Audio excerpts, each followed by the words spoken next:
Indonesia's commitment in protecting, restoring, and preserving national heritage could be seen by some of the works by the Director General of Culture, which is a part of the Ministry of Education and Culture.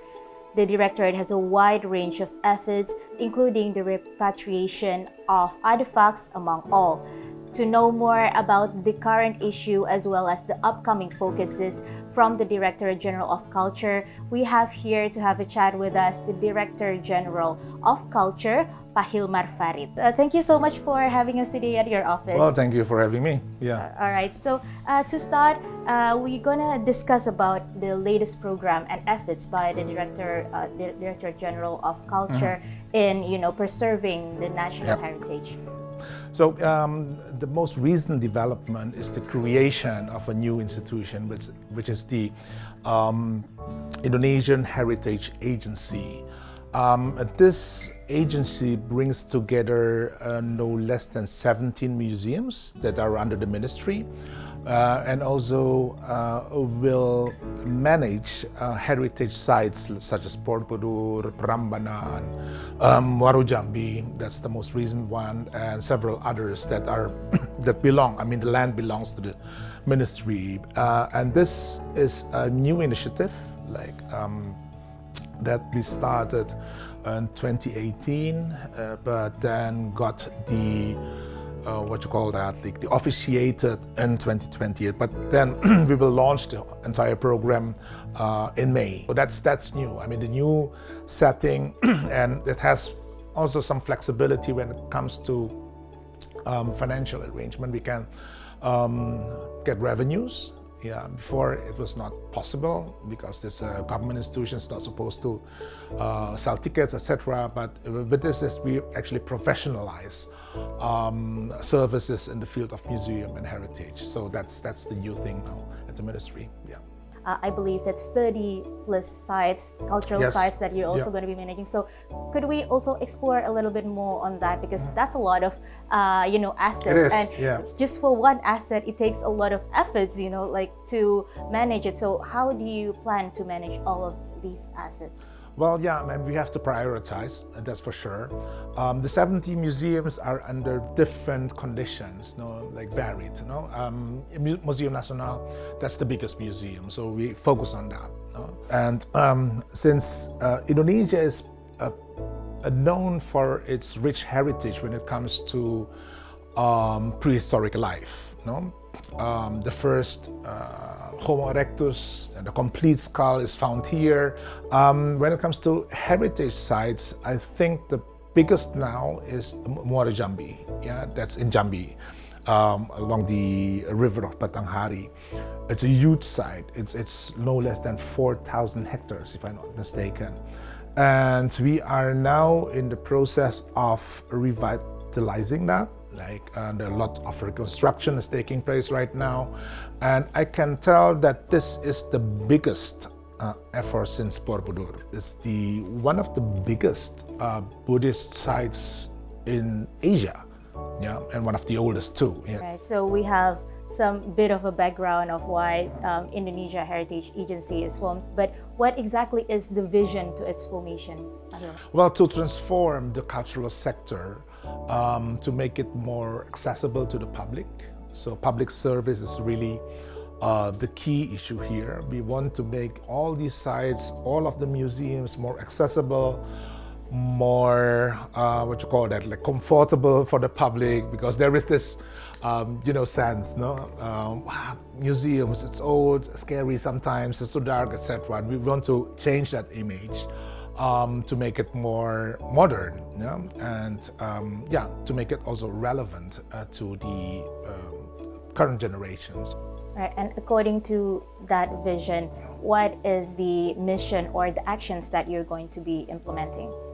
First, we start with a very fundamental thing, to reimagine what is the function of museum today.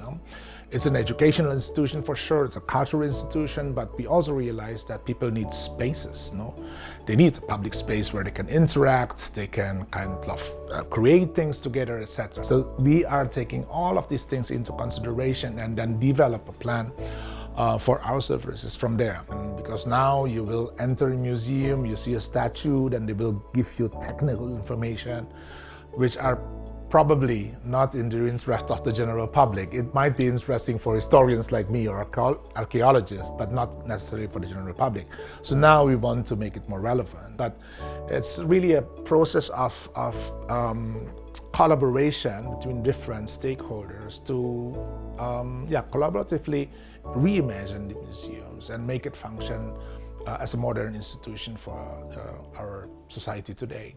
Right, so because that's also one of the most important things to keep our younger generation keep being informed and to also intact and updated with the culture and history, right? So, and one of the most important thing is also collaborating with, you said, the educational institution. So how do you manage to, engage the role of the educational institutions to make sure that the younger generations are updated? Yes, we are at the Ministry of Education and Culture. So education is one wing at the ministry, a very important wing for sure. So that's the approach that we take now to really look at trying to transform this cultural institution, among other things, through education. But the key thing, I think, because we are not only talking about education through formal education, but education of society in general.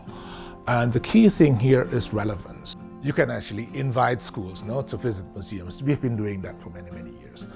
But to make it more effective, the use of technology is very important. So many information that are contained in the remains of skeletons, for example. So, and we try to make this relevant for different sectors of society and different subjects in school. So if you go to a museum, you not necessarily learn only history. You can learn biology.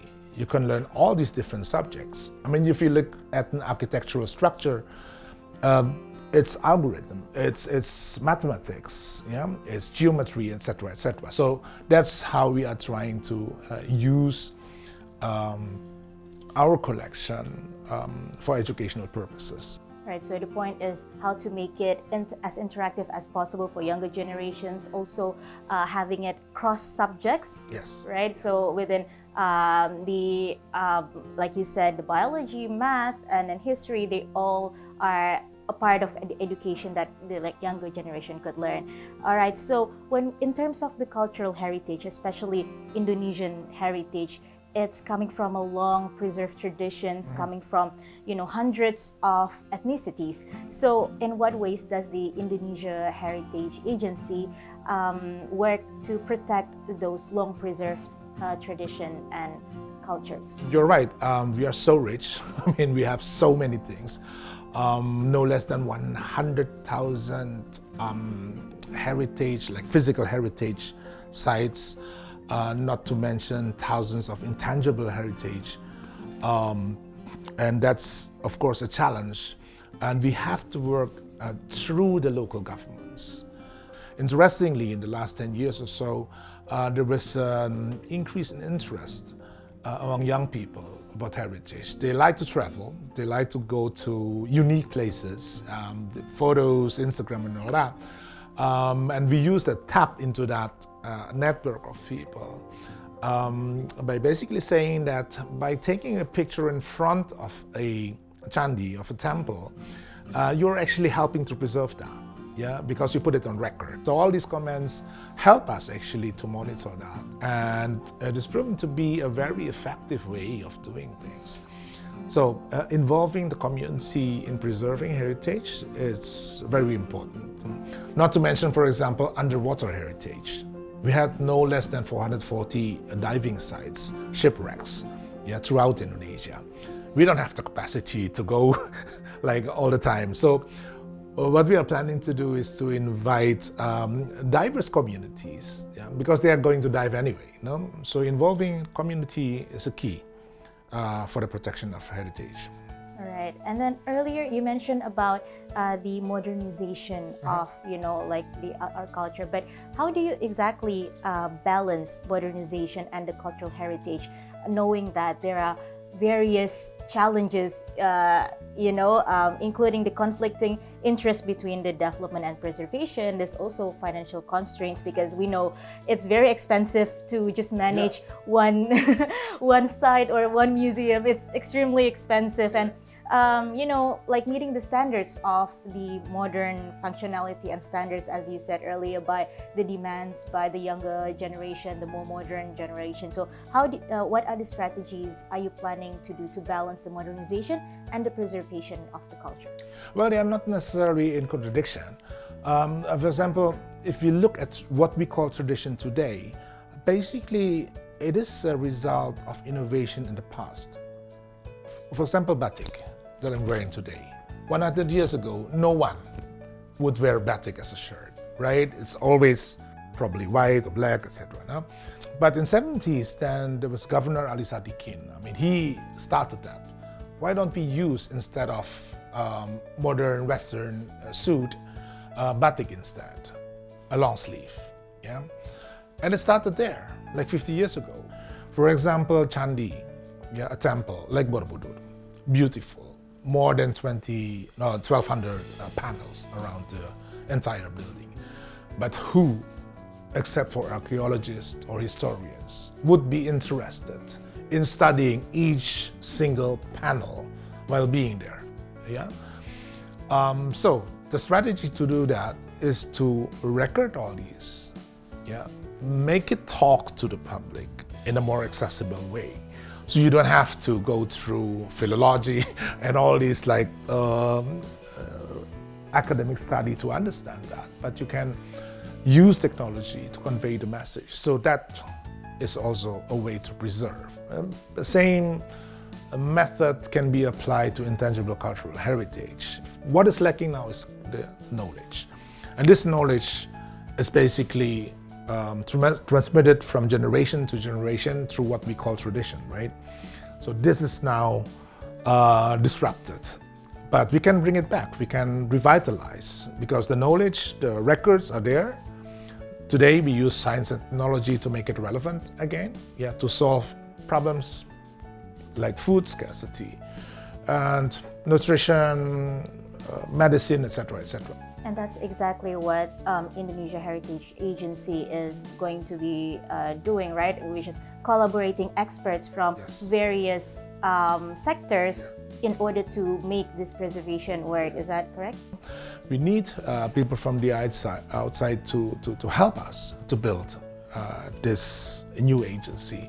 So, and the good thing that now it's a public service agency, a Badan Layanan Umum. No, it's a different government setup, which gives you the flexibility to organize, to manage the institution in a more professional way. Meaning that you can actually bring people from the outside, experts, hire them to work as managers. And it's very good. I mean, we are moving into that direction, professionalize all these cultural institutions so they can provide better services. Pak Hilmar, we've discussed so much, but this is going to be the last question. But it's the most interesting topic for me personally. So when we see other countries in Asia, such as Korea, Japan, even Thailand, recently they managed to promote their traditions, culture, and history through films, and then they have the music as well, like the K-pop and the Japanese music are like so attracting the global audience. And how do you plan to through Indonesia Heritage Agency having Indonesian heritage play its part in the global landscape? Keyword here is consistency. Problem with Indonesia, we have too many. That's always the challenge. Second thing, as you mentioned before, we need to think of like an omni-channel, in communicating things. So it cannot, food cannot stand alone. And of course, third is investment. You cannot do that without the funds, people. We have to involve the diplomatic, our embassies abroad, our huge diaspora, very active. yeah, in different countries. They have and they know countries much better than than us here. So to get all these people on board in a clear policy and action program is the key thing. Yeah, and as I said before, like consistency, collaboration, and the necessary resources. Yeah, these are the three things that I think need to be there, you know, in order to make it happen. All right, so that wraps up our interview with the Director General of Culture from the Ministry of Education and Culture about restoration, protection, as well as preservation of the Indonesia national heritage, and including the formation of the Indonesia Heritage Agency. So thank you so much, Pa Hilmar, Thank you for having once us again. on Yes. your office today. Thank you. Thank you.